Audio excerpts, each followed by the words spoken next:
This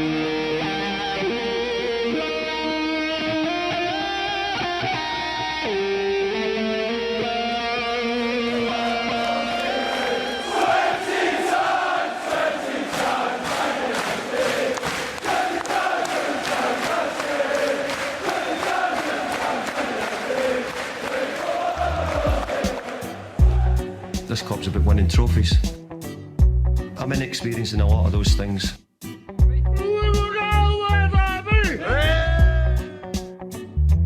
3-0. Sorry for smiling there. Almost lost the cup and you win it. The new European champions, the treble, the dream come true for you. Oh, I can't believe it. I can't believe it. Football, bloody hell. But they never give in. And that's the winner. Welcome to the American Red Devils podcast. I'm John. I'm Alex. And we're bringing you the best Manchester United news from this side of the pond. Woo, sir. How we doing?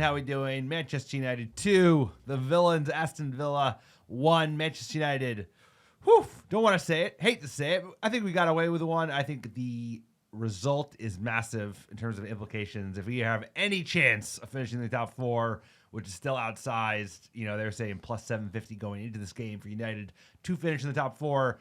This is a huge, huge result. Performance, not exactly what we'd all hope for. I think Villa probably deserved at least a point today. But United, they got a win. They get an important win on the road. And that's all we can say. You know, you can't always be perfect. Sometimes you get results when you don't deserve to win, but I'm not going to complain as a Manchester United fan. Still big issues, injuries again. Losing Luke Shaw, I think the step down in the second half of Lindelof was stark, and all of a sudden we went from having a fully fit back four for the first time all season, like a couple games ago, to our two best defenders out in 2 games. That's going to be an issue, but either way, it's a big 3 points against the top side away, and that's something that this manager hasn't been able to do in, a year and a half, so I'll take it. Yeah, I mean, the stats would say it's his first win away in the top 6, I think, at Manchester United. I mean, we didn't play away well last year, but a gritty away win, hanging on. The game was in the balance. I mean, you saw it. Onana coming up big. Not a lot of people talking about that. I really want to say, excellent. Without like 2 or 3 huge Onana stops, we're probably not looking at 3 points, but 3 points it is, and this is a huge result for Manchester United. You looked at these 3 games: Wolves, nervy; West Ham, 3-0, but the stat sheet would say something else. And Villa in form, great team, right? They're taking our top 4 spot, or they're on the outside looking in where we want to be, and to win away, huge. Great result from the lads. Højlund gets his goal. McTerminator coming on at the death to seal it. And it's a results-based business. And what a result. Probably the best result of the season, right? We're in a spot. Can we make something out of this final run that we got? And we do it away at Villa Park. I mean, you got to give credit where credit is due. This is a huge result for Manchester United. We can get into the stat sheet later. We can talk about who ran the midfield. We can get into XG. But right now, 3 of 3 in the league for Manchester United. Luton Town next. The attack is scoring goals, right? So things are changing at Manchester United. We seem to be somehow keeping the ball out of the net and scoring plenty of goals. So this is a new team, and a new team in 2024, sir. Indeed. You know, this has been a really frustrating season for all Manchester United fans. And you've heard our frustrations throughout this pod. We felt it through the community. And today was frustrating. I'm not going to lie. Like, you know, we were good up until our goal. I thought we were bad up until their goal. And then they scored, and we seemed to get back into the game and came up with a big goal from McTominay. Højlund continues to deliver. Those scrappy goals is what you need from a striker. If you're going to get 10-plus goals in the EPL, they're not all going to be what we had against West Ham, out of the box bangers. You need kind of the scrappy corner headed down from Magoo. And then, like you said, who are the standouts? Onana had a terrific game. You know, probably one of his best games as Manchester United keeper from a shot-stopping perspective. He was a little sloppy on the ball, but he made some huge saves in it. I thought Magoo was terrific with Varane. I thought Delo continues to perform. Shaw going down is a backbreaker because the step down from Shaw to Lindelof is so stark. But hey, good Malacia, performance. right? Malacias, he at? Region, we got rid of him. He's gone. Like, He's at we loaned out Fernandez our gone. Fernandez. Like there are options there, but Sure. the moves in the roster, it's tough. This has been the season's been kind of like mashed potatoes. But at the end of the day, it's not about how you start; it's how you finish. Facts. The results are good. The football could be better. I totally agree, but at the same time, like we're Muppets, it's all about the dubs, and that's what it's about on this podcast. We're going to cut right through it. Quick PSA for the pod: if you like the American Red Devils, we are for fans by fans. You know, we're two Muppets who love this team, been following and rooting for it for over 20 years, and we said, you know what? We talk so much about Manchester United, might as well start a podcast. We don't have any commercial sponsors. You want to support us, check out our Patreon, patreon.com/American Red Devils. Behind the scenes episode every single month. Tons of benefits. Patreon's not your thing. Check out our store, AmericanRedDevils.store. Scarves, Eric Ten Hag's Red Army scarf. Let's go, baby. Limited edition. We make a limited edition scarf every single season. That one's still in stock. You want to back your Dutch boy. That's the one. Plenty left. Also, check out our website, AmericanRedDevils.com. Sir, tell them about iTunes reviews. iTunes reviews and 5-star reviews, the American Devils podcast. Wherever you listen, it's a great way to support the pod. It helps us get found by other fans like yourself. And we're giving away free merch, free ARD merch. All you have to do is write a 5-star review on iTunes or Spotify and send a screenshot of that 5-star review to AmericanDevils@gmail.com with your mailing address, and I'll personally pick, pack, and ship free ARD gear, send it right to your door anywhere in the world. Here's a great one from unsatisfied customer number 32. Loving this pod, new listener, but loving the frequency of the coverage following a match. It's fantastic to be able to have a review of the game. Keep up the great work, fellas. We appreciate you. We appreciate everyone writing those 5-star reviews. I'll tell you what, United wasn't 5-star today. No way, But no how. unsatisfied customer gave us 5 stars. That's That about seems right. like a tough customer. Given the Muppet take 5 stars. Let's go. That's like United this season. You know, I think we're all unsatisfied customers, especially after how we finished last season.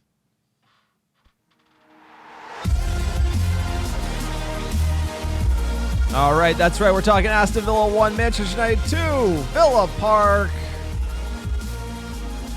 We had Onana in net, Luke Shaw, Magoo, Varane, Delo back line, Casemiro, Manu, midfield 2. Bruno in the hole, Rashford on the left, Garnacho on the right, Højlund up top. How are we feeling about this 11? I mean, the really only sub is left center back, right? Like the front six at this point, with everyone fit, it's locked in. You know, that's our best front six. And Mason Mount. he's coming back. Don't worry. Mason Mount, at best, I can't say. Yeah, but who do you Mason bench? Mount. Manu? Manu was great today. Casemiro was Bruno quietly great. needs Bruno created Bruno, 8 chances today, you know. bro. 8 chances. Even when he's shit, he's great. That's the problem with Bruno. A lot of chances. You know, Yeah. a lot of chances. Okay, That's a lot of important. chances. That's important. You know, Anyway, Evans versus Magoo. I think I was glad he went for Maguire. I know our manager is very stubborn. He wants a left-footed center back in that left center back position. And Maguire is not this, but you know, I'm glad he went with Maguire. I think Maguire is just slightly ahead of Evans at the moment, given age. And age, one's 30, one's 35. But that was the only choice really to be made, sir. What did you think when you saw this starting 11? no, I liked it. Don't change too much. You saw the only change there, really, and let's get into the game. United start well, but then get a little sloppy after scoring here. 13th minute, huge chance for United. Villa give it away at the edge of the box. Bruno finds Højlund, but he can't get the ball out of his feet. This one was tight, but if he could get the right touch, could have been a goal.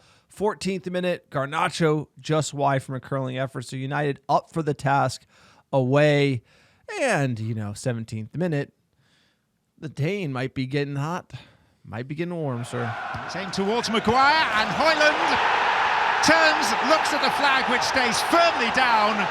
And Rasmus Højlund has now scored home and away against Aston Villa. Well, this is their 3rd or 4th set piece. Have a look on the replay. Again, it's a sort of a lofted ball into that far post. Harry Maguire being the target. It's well headed down. Ollie Watkins keeping Højlund on side. And, he's a poacher. This kid in close range, ball bouncing around, nutmegs Martinez, a World Cup winning goalkeeper. And, United were off to a great start. When you're playing top teams away, these are the goals you need to score. No, well said. It's so true. It's Villa's a hard team to play, even if United had played a little bit better today, especially at their home ground. But hey, we're scoring from corners, and that's a big change for United. Maguire does very well, and this is what you want from your striker. As much as we love, I'm telling you, that West Ham goal was a beauty, but we need to be scoring these scrappy goals because they're the difference. They go from taking your striker from 7 EPL goals to like in the mid-teens. So good job on Højlund. He's starting to feel it. Hey, 1-0, game on. 25th minute, great save from Onana. Aston Villa trying to create something here. Obviously, same colors as the Hammers, but this is a standing tall from Onana. I like this one coming out, taking the hit, making the save. Onana trying to find some form. No, 100%. And I think these are opportunities where we've seen even this season Onana not coming out and then us getting scored upon. So, I mean, he had a shit start. He was awful in Europe, but he's getting better from a shot stopping perspective. I don't think his passing wasn't as crisp today. He gave the ball away a lot, but this was a huge save because this could have easily been a goal. United come out in the second half, not looking the same as the first. Then we had the sub Lindelof for Shaw as a part of halftime. Apparently, that was just to be safe, on the safe side with Luke Shaw. We shall see. It's hard with a player like him. He comes in, gets a lot of minutes. Looks like he needs to run off a few of those meat pies. Is that impossible? The hammies again. Those meat pies put extra stress on the hammies there. But it's true. It's like he kind of comes out. He looks like he's got the meat sweats for a few games, just like Casemiro. You have like some guys on your team who just need a couple of matches to work off those meat pies. They're good. And have you ever been to the UK? Go to Manchester. Just don't buy one at Old Trafford. That's my only recommendation. Facts. The drop off is so big. I mean, like Lindelof, question marks even as a center back, but he certainly is not anywhere like the player Shaw is at left back. But Shaw, sir, we talked about this when we were watching the game together. There's like Shaw's a great player, but durability, man, and durability is such a huge part of the game in terms of having a long legacy because you gotta be available to be a top player. So I thought. I'm trying to make excuses. That's my job here, Alex, head of the excuse factory. Like maybe losing Shaw beginning of the second half contributed to our drop off, but it was a severe drop off, and we were just giving Villa so many chances to attack United. 49th minute, great save from Onana by a bad giveaway from Lindelof, and then in the 67th minute, sir, can't say we didn't see this one coming. And it is Longley who turned it goalwards, and it's cleared off the line. Then Bailey back in and turned in. Pressure pays off. Douglas Luiz slides in Holt End celebration.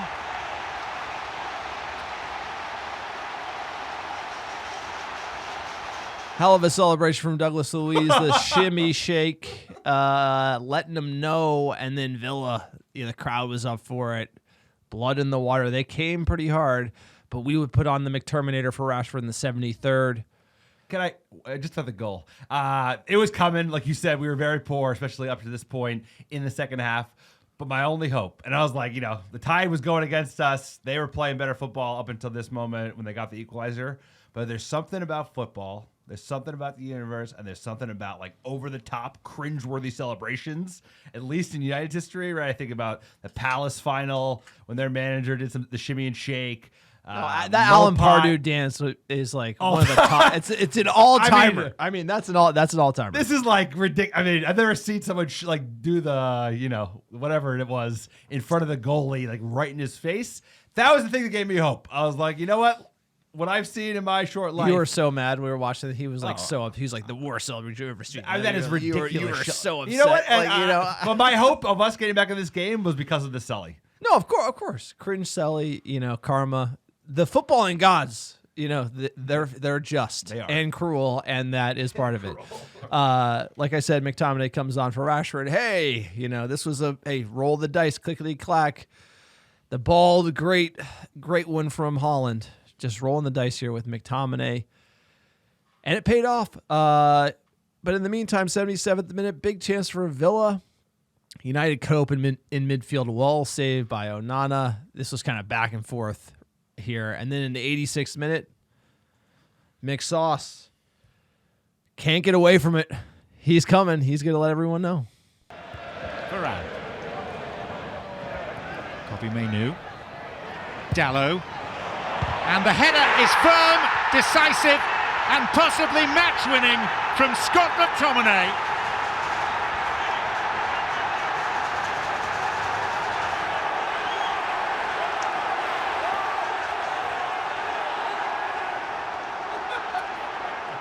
I mean, there you go. McTominay, what a header. What a header, 2-1. I said we had the quality to steal it. We were watching it live. I said, it's 1-1.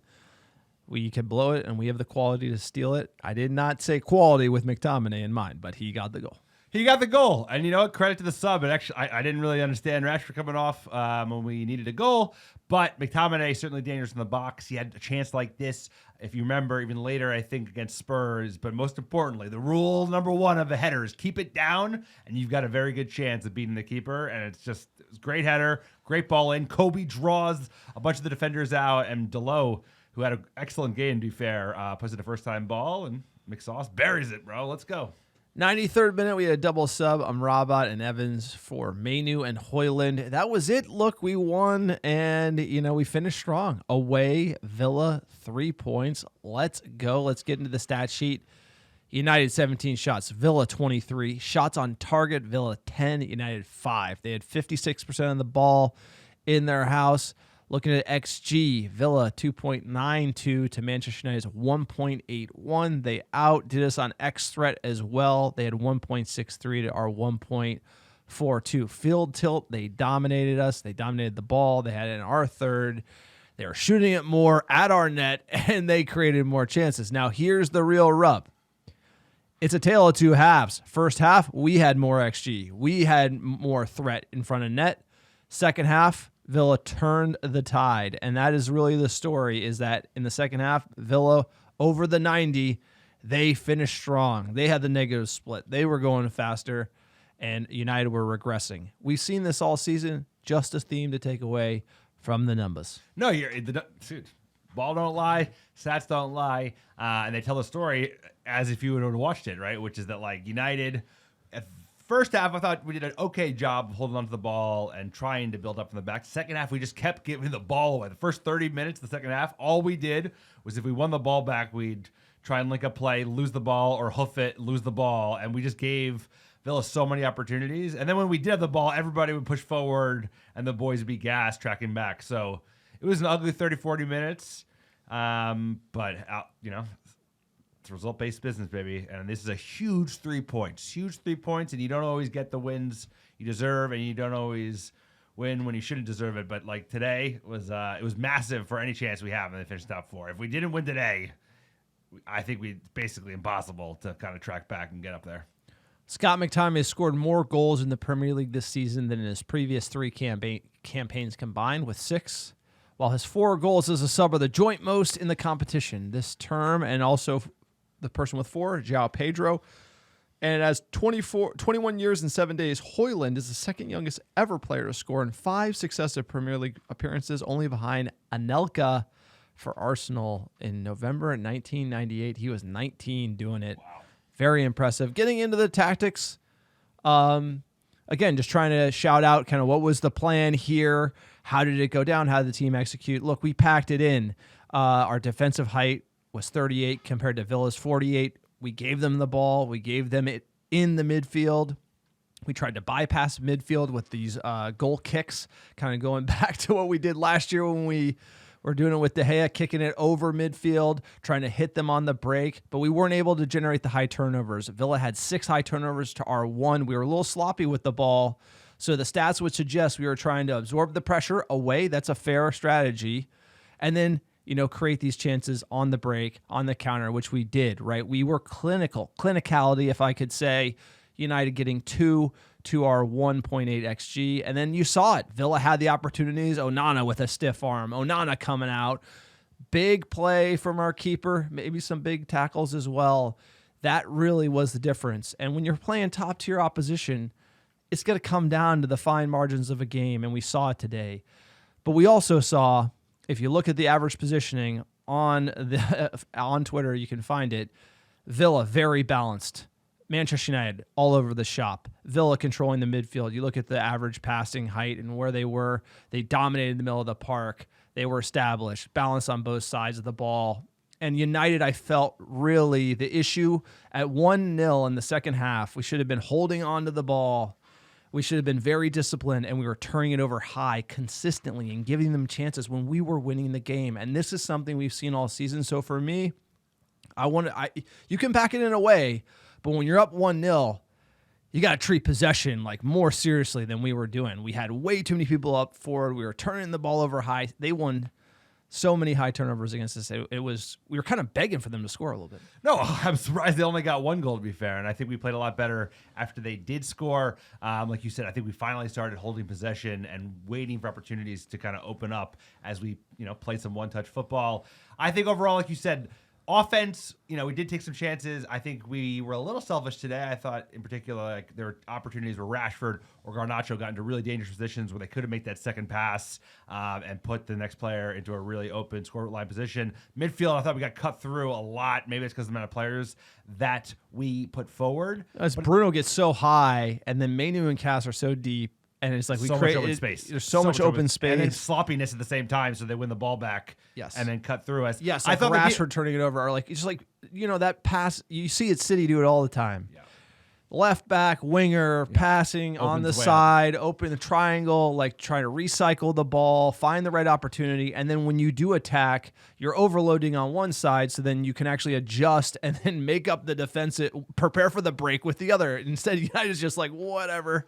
And then the track back from the wingers is like, it's really kind of, and that's when you're up a goal, you should not be doing that in a pattern to like concede the chances. And so, hey, old habits die hard. This team is winning, and that's going to lead to momentum. But you just got to, on the margins, trying to just highlight kind of what it comes down to that second half and what we did when we had the lead. And it was a little all over the place. No, it was. It was really disappointing that first 30 minutes coming out. I do have to say, I think like all the points we've made have been fair. One thing I want to give a shout out is like I think the back five defense defended quite well today, given how much we gave the ball to Villa, especially Varane and Maguire. I mean, they handed out so many chances, so many of those whip balls where Villa is dangerous from set pieces, from corners. And then Onana, like I said, like he kept us in the game. I mean, he had some bunch of big saves. Even their goal, like he had a big like goal line save, and then they got the ball back and scored. So shout out to him. Looking at the table, what does this mean for Manchester United? Well, we're in 6th place, playing for our lives. 41 points, 24 played. Villa, 46, 24 played. Tottenham in 4th. That's the coveted spot. 47 with 24 played. Arsenal 52. City 52, but they've played 23 game in hand. Scouse Bastards 54. So the top of the table, where we would love to be, is interesting. Teams in the mix playing well. Arsenal won 6-0 against West Ham. They gave up 0.18 XG. West Ham created nothing against them. We gave West Ham 1.3. And that's the difference between trying to win the league and not. And it's like, that's a big gap. And it's like, we got to close that gap. And it's not going to be this season. Probably not next. But you got to be looking at where we want to be. Speaking of where we want to be, 4th place, 6 points. It's tight. 14 games left, though. And you know what? If we had not done the deed today, we'd be like, 12 points off. So, we have a lot of work to do. We have a favorable run of games, other than like City coming up in the next 4 weeks, which should be interesting. The issue with United is that when we're almost completely out of it, then we try to claw it back in, and it's just like, and that's happened over the last 5 years. Wait for the next back-breaking, like, okay, if we win this one, we're going to have a chance. It's like, it's like, I just feel like after being a fan of this club for 20 years, sir, we've seen this before. We've seen the Fellaini come on and score the winner in games you deserve to lose, or like, against better teams. We've seen this so many times. 6th place, looking outside and in and trying to hope for this and that. It's just like at a certain time, it's like, we need to be playing better football. It's got to look better. It's got to be sharper, one touch. We got to be dominating Villas. They're 5th. I mean, like, give them their flowers, but they're 5th place. It's a gritty away win, but what we want from this club is like beating Real Madrid, beating Barcelona away, like lifting European cups. Like, we really, I just feel like we're playing such small ball on the margins. Like, celebrating 3 league wins. This has been a rough year all around. I just want to highlight we are Manchester United. Just got to remind everybody we're Manchester United. It's Where? like, we beat Villa. Like, okay, it's like we need to be winning the league. Yeah, but we need to be like dominating Villa, like having the ball, scoring 3. Like that we need to see better football. I'm dying for better football. United's in a tough place. I don't disagree with what you said. I mean, we did beat La Liga winning Barcelona last year away, and that was in their house. spectacular. And that was and there was a style of play, one of the top games of the last decade. Yeah, that was like probably as good as I've seen Manchester United play since the legend himself, Fergie, retired. I mean, that was would agree. Truly I fantastic over 2 legs. We bested them, and then now this season has been such a letdown, so frustrating. And you know what? The goalposts have shifted. We know that there was like some kind of crazy semblance of hope that like maybe we'd go on a kooky title run, this year with things open. And that's not the case. But like, if we can at least play better finish football positively, that's all I'm saying. Finish positively. 4th place, it's still a big achievement. But if we finish in 4th place from how we started, that deserves to be celebrated by a significant margin, and then to be worried about at a significant margin given how we got eliminated from Europe this year. All right, but sir, what do we go back to Champions? The problem is now, and then the crippling anxiety of I could go for some of Europa listening League. to the Champions League theme. It gives me anxiety. God, all right, what do we know? Let's check in with the manager, Eric Ten Hag.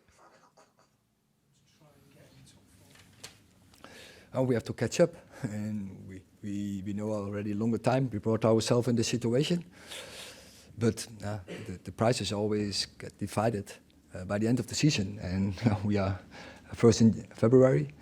Many games to play, but we are returning, but still a long way to go, and we have to improve our game. But of course, we are pleased that we get a series of wins. Eric, you talk about the character of the team a lot. What does it say about Scott McTominay that I think it's his 4th off the bench this season alone, that he can come on and make that big impact seemingly every time? Yeah, this season, last season as well. So I think he's an example for many other players nowadays. So not many players who can come from the bench and bring this energy. He's ready for every minute, always contributing to the team. And football is a team sport, and we forget that often. But Scott is the example, always giving the spirit in the week when he is training in the opposition, doing the right things, working on himself, give max. And as I say, he's ready for 1 minute. He's ready for 90 minutes. He's always ready, and I think it's great to have such a player. What a player! What a man, sir. Look, the manager just recapping it. Top 4. Manchester United were plus 600 before January. Now we're plus 400. So a big. Villa's plus 200. So everyone's got their money on Tottenham clinching that 4th spot. We know they're going to waver. Villa's going to be in the mix. I have a feeling if we can keep this up, but we need to start seeing Manchester United creating more XG than our opponents on a consistent basis. Not conceding as many opportunities. Once we start seeing that, and we're getting the results, it's like we can make top 4, but it's going to require not getting some. The stats show you a story. And we need to have it kind of like the wins are going to create the vibes. Vibes are going to create the form. Dying for the form. We can get that. We can make top 4. Tottenham's going to waver. Unai Emery's going to waver. There's going to be a window, but it's going to be how do you do against Luton? Those are going to be the games, right? Those are going to be the games. And if you can beat the Villas, you got to show up for the Lutons. Because you're right, sir. It's like now we're in a fighting position. I don't know if everyone thought we might have been in this same position 2 months ago when things were even worse. But at the end of the day, it's like we have better squad. Even with injuries, even with Martinez out and Mount out, we have better team than Villa. We have a better team than Spurs. And they're going to drop points. So it's about us performing outside the city games. Like you said, the Luton away, Everton. It's like you got to be beating those types of teams. And it's going to be a massive next 6 weeks for Manchester United and our chances of finishing Europe. But like you said, if we get what we want beyond the cash, then you have to go play the Real Madrids of the world. So it's like, it might be something but that's where you want it. But we might be in a bizarre world. We might be in a bizarre world, but I remember Manchester United competing with the Titans of Europe and embarrassing them. It's been a while. United in the news. Speaking of competing with Titans, Kobe Manu He's like a tiny tot Titan. Becoming a big deal. Talking about a new deal. We want him to be a part of the team for the long term. How are we feeling? Hey, I mean, who would have thought that Kobe Manu, remember he had a nice start to the preseason, got injured, was out. You know, no one's thinking that he was going to be like a big part of that missing piece. You know, obviously Martinez, Casemiro going down, but the way Manu has stepped up this season, nobody expected this. I mean, let's be honest. Nobody expected him to all of a sudden be like keeping Eriksson out of the squad, being a player at 18 that just looks like so far above his age, composing the ball, scoring game winners. He was great again today. And here's the thing. It's all about not giving him too much money. He deserves more money. Just don't go fucking crazy and give him like over $100K a week. I would say whatever Garnacho got in the last 12 months is probably like a good benchmark, right? He moved up. I think he moved up to $50K a week. So do it reasonably. Manu's the future. We have this tendency to give people too much money and then, you know, no, it's they about go Lingard, they go Sancho. Yeah, but you have to also keep him at United, right? So it's like you can't let this kid go. You can't let this kid go. You got to go generational, bro. Long-term deal.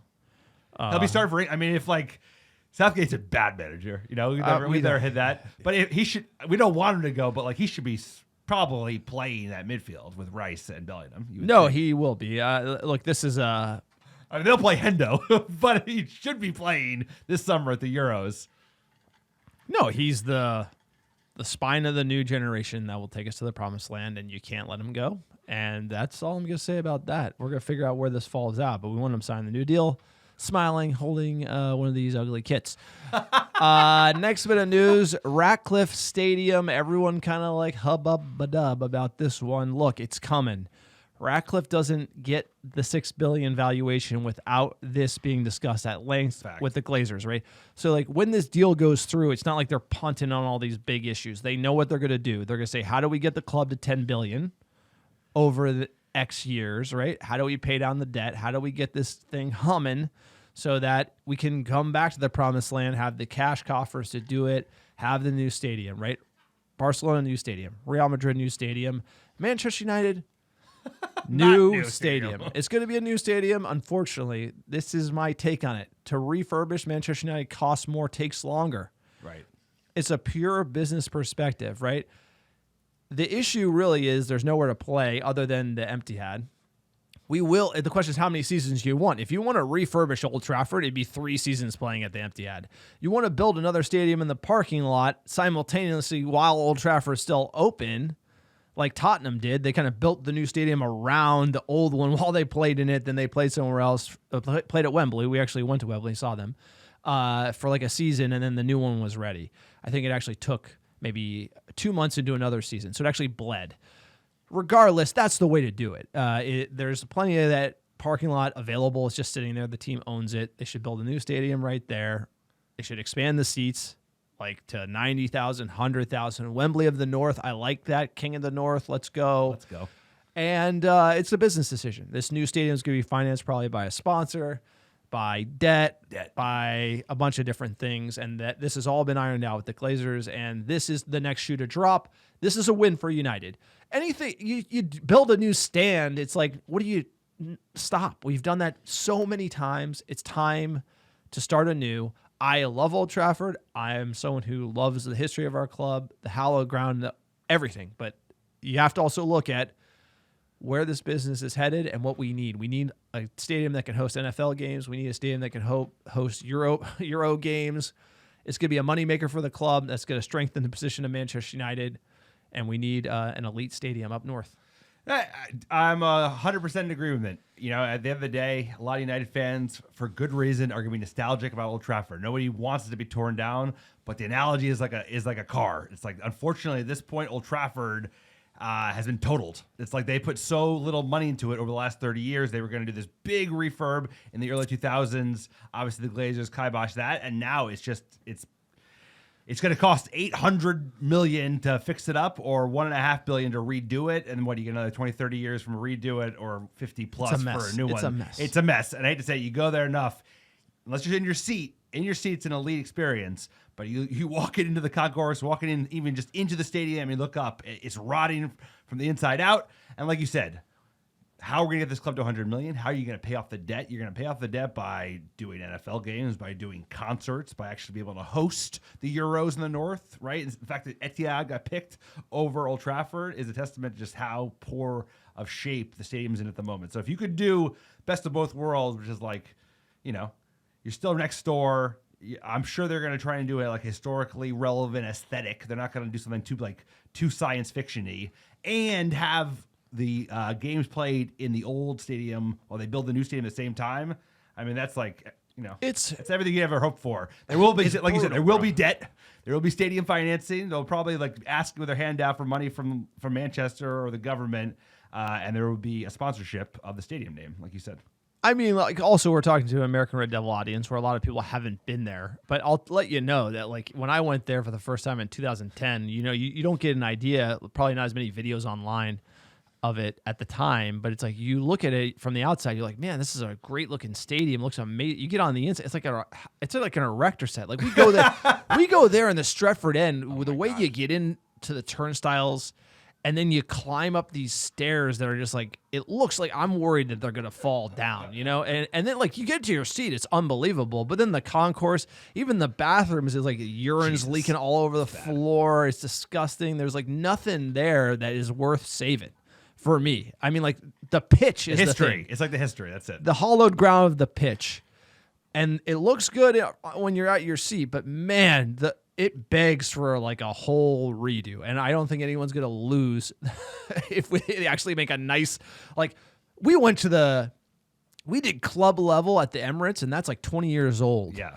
We saw Arsenal Brighton last time we went to England, and man, they have like full giant atriums with like projector screens of the game. They're watching the opens 3 hours before. You're going and you're sitting down in like a lounge. They got nice food. The whole thing. It's like really modern, and it's like come on, what are we looking for here at the end of the day? And it's like, I'll take a toilet that doesn't leak and some nice food at Old Trafford, sir. What do you say?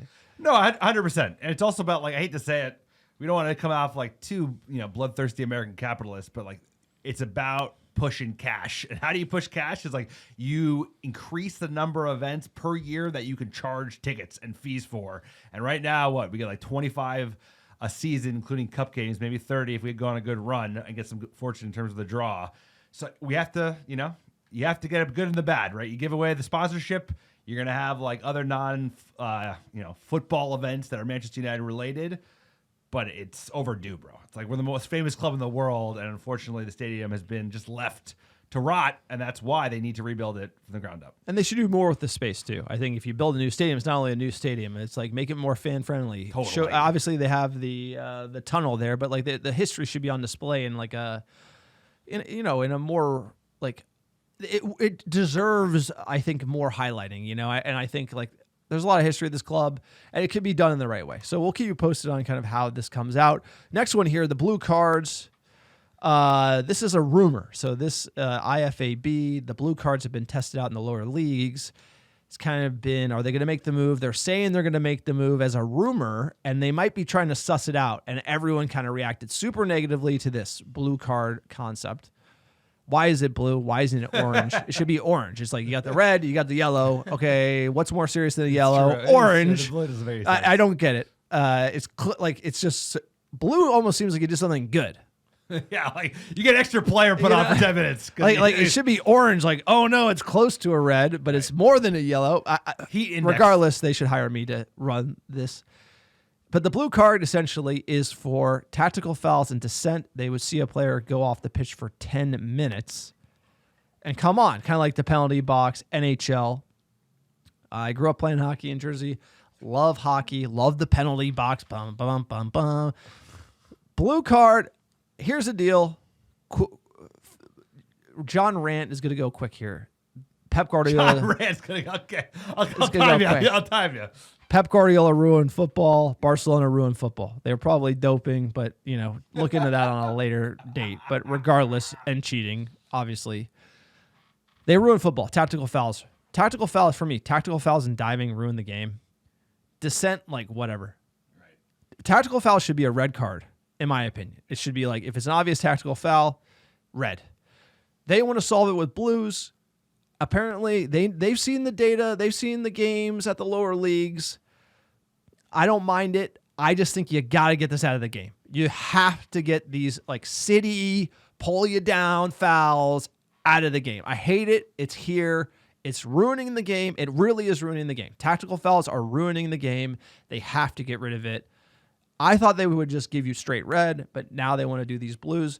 I'm fine for trying it. I'm not a hater. I just hate what the game has become. English football should be fast, physical. Like, it's not. It's like become La Liga, and we got to get it out, and I hope this helps. No, I agree with a lot of what you said in terms of tactical fouls, and the lack of actually like enforcing that has allowed City to just have an unfair advantage. And some of them, dude, it's like they know it. They got one yellow, and they just won't do another tactical foul, but it changes the game. Then they make subs. And they miss a goal. Yeah, exactly. And they make subs. They have deep benches and all that stuff. I think they need fewer tools at their disposal from an officiating standpoint. My major gripe is like the inconsistency from game to game is so fucking off. It's so variable depending on who is reffing, who's in the VAR box. And that's the problem right now is lack of consistency. So you just add blue cards to the fold. That's just another opportunity for them to be inconsistent in their administrative or the application of a blue card. So I agree, like the fucking tactical fouls are a backbreaker because also they're killing fast breaks, which are like some of the most fun goals to watch. And they've allowed that to happen, but I don't think blue cards are the way. I think they should be giving out reds. I think that's a great idea. It's like when Rodri is pulling someone down and he's second to last man and the other guy is like slow, dude. They should literally give him a red card. I mean, maybe just after 3-game suspension, but they should get booed straight for that reds game. 3. It should be you should not like there's a moral code to the game, and that is crossing the line. And to like the FA have allowed here's this. the moral the code. FA have allowed this, here's sir. the moral code. No diving. Like, No hey, diving. it's a physical. It's a man's game. It's like it's physical. Like no diving, no tactical fouls, right? And those things gotta go, right? They gotta like diving should be retroactive suspensions, in my opinion. Like, and guess what? You know, we have some guys who dive on our team, and that should like. We should do less of it. Hey, I saw Bruno Fernandes go on the ground and get up and run real fast. It's like, that's got to go, dude. Like, this whole, like, Iberian Peninsula came from La Liga, fall on the ground, roll around, got to go. It's like, you do that, you get up and run. Like, It's like, we got to kill that out of the game, and we got to kill tactical fouls. So, blue cards, we shall see. You wanted to get into the doping side of things from the Champions League pass, like Gary Neville talked about. If you want, or we can save it. No, he just mentioned that he thought Juventus and the Italians were doping. There's been some accusations around Barca at the time when they did beat us in the Champions League. But, you know, European sport in the 90s was a little nuts, so it's not a surprise from my angle. No, it's not a surprise. I think the stories that get the most kind of coverage are like all the paying off of the refs, right? Like Barca was found guilty or proven guilty that they did, in fact, pay off the refs. And, you know, doping has deep history. You look at cycling, sir. There's a lot of doping in that. But I do think, I was talking about this with you earlier, there will be a moment, a 10-year, maybe 10 years out, maybe further, where I think there'll be like kind of like a Lance Armstrong moment for some of these big teams that had high level of success. I don't know. I don't think they want to expose them. I think it's different. I think you know, it is one whistleblower comes and they all start coming. We'll see. But I you know, that's just a hunch I have. All sports have issues with it, and you know, soccer's kind of skipped it, and soccer or football, European football's kind of skipped it. MLS, they're just not good enough to dope. Let's get into fan questions. They're not getting paid enough to get the dough. At Gordon Frederick, can we give Scotty a little love? His goals have been massive this year. Do you see the way other players rush to him and post game? His work rate, mentality, spirit are crucial for setting an example for younger players. He knows what the badge means. Totally agree. Totally agree, because this is how he should be used. He should not be a starter. He should be a guy who can come on, have an impact in the box, right? He's good in the air. He's good with his feet. And today, showing that worth. And it was, you know, I questioned the sub when it came on, but he came up with a huge goal, and he's come up with a bunch of big goals this season.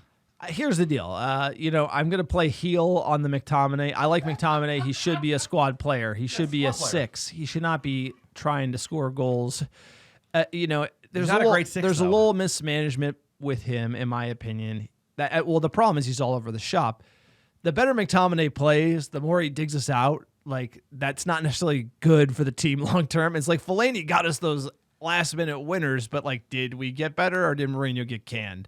And so, or did Van Gaal get canned? It's like these guys rely on like the hero ball, kind of like the save us now, like throw everything in the kitchen sink a little bit. And I feel like that's also a sign of the times. But I like him. I just wish we had that role, that workman role in the midfield. He seems like he should be playing that, not scoring goals. But if he's scoring goals for us, or we're employing him to score goals for us, it's not a good sign for Manchester United. Well, he's also right. It's not. But you have to keep in mind he is effectively our second striker. Martial's unavailable all season long. I agree. And who else is like? He used to be a striker. He's got the height. He's got the physicality. So that's all we got. So I agree. It shouldn't be our route. We should have like Ivan Toney you can bring on, and instead we have Scotty Sauce. That's fair. At Jack Bourne 86, respect for the lags for showing up in a true must win. Thoroughly enjoyed watching Count Chocula doing Pilates on the sideline. Got to celebrate the small stuff. Funny. Damn straight. And you know what? Count Chocula, we needed to get the win there. At _Zazabu. Quote, take the 3 points any day, twice on Super Bowl Sunday. McSauce can have a super sub any day. Keep him out of the 11. Just bring him in.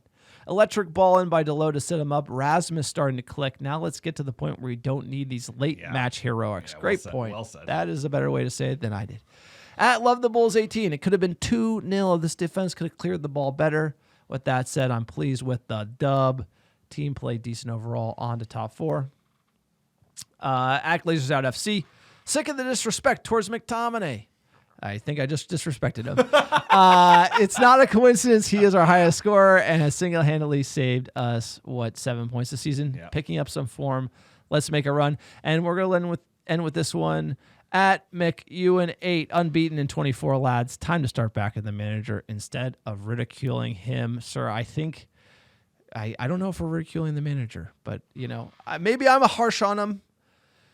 I'm harsh because I'm looking at the stat sheet. You got to pass the eye test, the results, and the stat sheet. And we're getting the results, but it's not passing the eye test, when I'm watching other teams that are coming up where we want to be. It used to be like the top 1 or 2 played like this. Now there's 6 playing like this, and now we're outside looking in.